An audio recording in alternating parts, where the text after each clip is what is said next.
Hello everyone, स्वागत है आप सभी का जेन्युइन क्लासेस में। सभी प्यारे विद्यार्थियों को नमस्कार। बीएसटीसी 2024 की पहली अलॉटमेंट लिस्ट दोस्तों कल आपकी 4 अगस्त को जारी हो गई है। आपने देख लिया होगा कि आपको कॉलेज अलॉट हुआ है या नहीं हुआ है। जिन अभ्यर्थियों को कॉलेज अलॉट हो गया है उन सभी को बहुत बहुत शुभकामनाएं, और जिनको कॉलेज अलॉट नहीं हुआ है वो यहाँ पर हताश ना हो, क्योंकि आपकी सेकंड लिस्ट भी आएगी। अभी भी सीटें यहाँ पर वैकेंट है, तो कितनी सीटों पर अलॉटमेंट हो चुका है, कितनी सीटें खाली हैं, इसके अलावा जिनको कॉलेज मिल गया है वो अपनी फीस कब तक जमा करा सकते हैं, कॉलेज में रिपोर्टिंग कब तक कर सकते हैं, जो अपवर्ड मूवमेंट है वो कब तक होगा, पूरा प्रोसेस मैं आपको समझाने वाला हूं। तो दोस्तों लास्ट तक वीडियो को जरूर देखें। आइए वीडियो को स्टार्ट करते हैं। तो यहां पर हम बात करेंगे सेकंड लिस्ट की भी। देखो, प्री डीएलएड परीक्षा में उत्तीर्ण यहां पर 24,117 अभ्यर्थियों को यहां पर कॉलेज अलॉट हो गया है। रिजर्व कैटेगरी की 1853 सीटें दोस्तों यहां पर खाली हैं। तो कितनी सीटें बची? ओनली 1853। लेकिन इसका मतलब ये नहीं कि इतनी सीटों पर ही सेकंड लिस्ट निकलेगी। दोस्तों बहुत सारे ऐसे स्टूडेंट होंगे जो पहली लिस्ट में जिनको कॉलेज अलॉट हुई है वो किसी भी कारणवश यहां पर एडमिशन नहीं लेंगे। और ऐसा होता है, जब आप एडमिशन नहीं लेंगे क्योंकि हो सकता है कॉलेज दूर मिली हो। वैसे तो अपवर्ड मूवमेंट होगा, लेकिन अपवर्ड मूवमेंट में भी कॉलेज चेंज नहीं होती है काफी बार, तो कॉलेज दूर मिलने के कारण भी विद्यार्थी यहां पर एडमिशन नहीं लेते हैं। इसके अलावा दूसरा कारण हो सकता है जो आपका महिला रिजर्वेशन जो दिया गया है 50%, कि यहाँ पर भाई महिलाओं को ज्यादा एडवांटेज है तो फीमेल ही यहाँ पर एडमिशन लेंगे, मेल इतना इंटरेस्ट नहीं दिखा रहे हैं। तो बहुत सारे यहाँ पर रीजन हो सकते हैं, और भी कई कारण हो सकते हैं। कोई दूसरा कोर्स करना है या सरकारी नौकरी की तैयारी करनी है, तो यहाँ पर बहुत सारे स्टूडेंट सीट ज्वाइन नहीं करते हैं, एडमिशन नहीं लेते हैं। तो अब हम यहां पर बात करेंगे प्री डीएलएड परीक्षा में उत्तीर्ण 24,117 अभ्यर्थियों को ऑनलाइन विकल्प और मेरिट के आधार पर दोस्तों नोडल एजेंसी वर्धमान महावीर खुला विश्वविद्यालय कोटा ने डीएलएड कॉलेजों में सीट आवंटित कर दी है। जिन अभ्यर्थियों को कॉलेज आवंटन हुआ है उन्हें पोर्टल से अंतरिम आवंटन पत्र यहां पर डाउनलोड करके 11 अगस्त तक तो क्या करना है दोस्तों, आपको यहां पर फीस जमा करानी है। फीस कितनी जमा होगी? आपकी 13,555 रुपए दोस्तों आपको फीस जमा करानी है। 5 अगस्त यानी आज से लेकर दोस्तों 11 अगस्त तक आप फीस जमा करा सकते हैं, और 5 अगस्त से लेकर 12 अगस्त तक आप कॉलेज में रिपोर्टिंग कर सकते हैं। रिपोर्टिंग का मतलब होता है आपको कॉलेज में स्वयं उपस्थित होना होता है, ऑफलाइन जाके। जो भी कॉलेज आपको आवंटित हुई है, चाहे किसी भी जिले में किसी भी जगह आपको कॉलेज यहां पर दोस्तों मिली है। क्लियर है? इसके अलावा देखो 13,555 रुपए आपको जमा कराने हैं। 3,000 आपने जब चालान जनरेट किया था काउंसलिंग के टाइम में तब आपने जमा करा दिए हैं, और अब आपको 13,555 रुपए जो बाकी की फीस है जमा करानी है। अब काफी बच्चों को डाइट कॉलेज मिली है, काफी बच्चों को प्राइवेट कॉलेज मिली है, तो भाई फीस तो सरकारी सेम ही है, वही 13,555 रुपए आपके लगने वाले हैं। ध्यान दीजिए यहां पर जमा कराने होंगे, और कॉलेज में रिपोर्टिंग 5 अगस्त से लेकर 12 अगस्त के बीच में करनी होगी।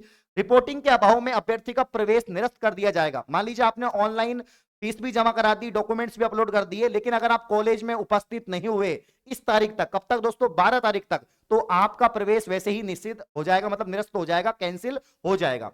दोस्तों यहां पर ध्यान दीजिएगा कि राज्य की 337 डीएलएड कॉलेज में 25,970, देखो 377 है, ये गलत लिख देते हैं, ये न्यूज़पेपर वाले गलत लिखते हैं। 377 यहां पर कॉलेज है दोस्तों, और टोटल सीट थी 25,970 सीट है। जिनमें से कितने सीटों पर दोस्तों कॉलेज मिल चुकी है स्टूडेंट को? तो यहां पर देखो ये आवंटित हो चुके हैं, 24,117 सीट आवंटित हो गई हैं, और 1853 सीट यहां पर रिजर्व है। ठीक है, देखो यहां पर जो रजिस्ट्रेशन करवाया था दोस्तों, काउंसलिंग जिन पे करवाया था, कि 1,43,814 अभ्यर्थियों ने ऑनलाइन काउंसलिंग में रजिस्ट्रेशन करवाया था।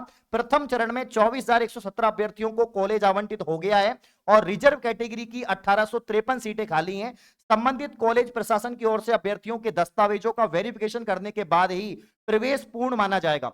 बहुत सारे स्टूडेंट ऐसे जिनके डॉक्यूमेंट्स कंप्लीट नहीं होंगे। देखो इसमें क्या क्या मांगा गया है, 10th की मार्कशीट इसमें मांगी गई है, 12th की मार्कशीट इसमें मांगी गई है। इसके अलावा टीसीसीसी भी लगती है, क्योंकि आप स्कूल से कॉलेज में आ रहे हैं तो आपकी टीसीसीसी चाहिए होती है। इसके अलावा जाति प्रमाण पत्र जो आपका एससी का है, एसटी का है, ओबीसी का है, ईडब्ल्यूएस का है, वो चाहिए आपको। ठीक है ना? नवीनतम डिजिटल होना चाहिए दोस्तों। इसके अलावा मूल निवास जो है वो होना चाहिए। आधार कार्ड हो गया दोस्तों, आपकी नवीनतम फोटो हो गई, और एक फॉर्मेट दिया होगा आपको सेल्फ डिक्लेरेशन का, वो वहां पर आपको फिल करना है। ये सारी चीजें आपको दोस्तों अपलोड करनी है यहाँ पर। और इसके अलावा इन्होंने दे रखा है कि वेरिफिकेशन के बाद ही प्रवेश पूर्ण माना जाएगा। विदित रहे कि नोडल एजेंसी की ओर से प्री डीएलएड परीक्षा 30 जून को हुई थी, इससे मतलब नहीं अपन को, यहां पर ध्यान देंगे। देखो यहां पर इन्होंने बता रखा है कि भाई पाठ्यक्रम का प्रथम वर्ष नया सेशन 12 अगस्त से शुरू हो जाएगा, मतलब सारी प्रक्रिया 22 अगस्त से दोस्तों शुरू हो जाएगी। तो 22 अगस्त से पहले ही आपकी जो एडमिशन की प्रोसेस है कंप्लीट कर ली जाएगी।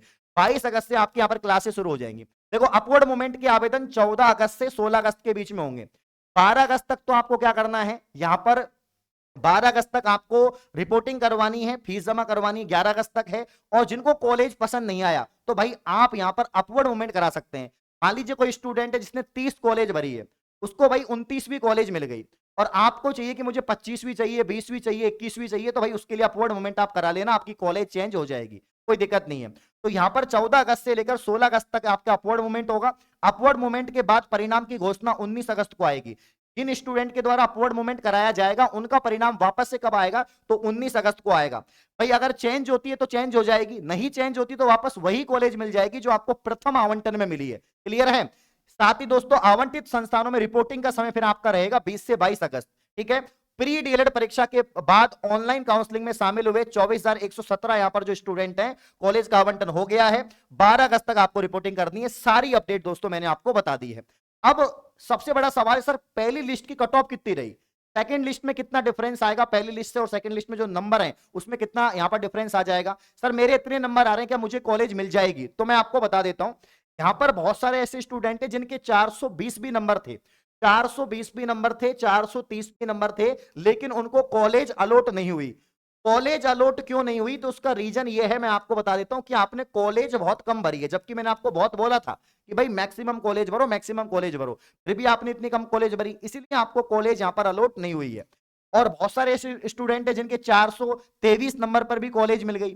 423 पर मैंने देखा एससी कैटेगरी में कॉलेज मिली है, ये मैंने देखा है। ठीक है ना? कल मैंने 1 घंटे तक आपका रिपोर्टिंग जो लेटर है, जो आपका अलॉटमेंट लेटर, वो मैंने आपको निकाला था, तो उसमें मैंने बताया कि 423 एससी पर मिल गई थी कॉलेज, 450 या इससे कम में ही दोस्तों जनरल में कॉलेज मिल गई थी। ठीक है ना? 432 पे ईडब्ल्यूएस में कॉलेज मिल गई थी।